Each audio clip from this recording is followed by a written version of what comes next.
Hazrat Aisha Siddiqa Raziyallahu Ta'ala anha narrated that once she was sitting with the Prophet Sallallahu Alaihi Wasallam when a Jewish man sought permission to enter.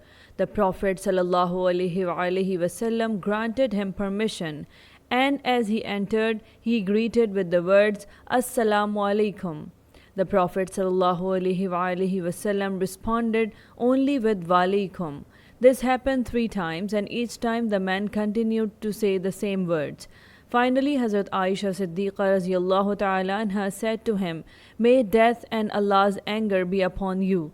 Do you not show proper etiquette towards the Prophet ﷺ, whom Allah has not made equal to yourself?" Upon hearing this, the Prophet ﷺ looked at her and said, "Calm down, Allah does not approve of foul language and indecent speech."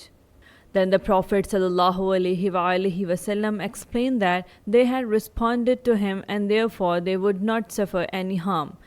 However, these actions would eventually lead to their loss on the Day of Judgment. He further explained that these people envied them as much as they envied the Friday prayer, which Allah has guided them to. Yet these individuals remain misguided as they envy them for saying Ameen behind the Imam. Musnad Ahmad, Hadith number 23924.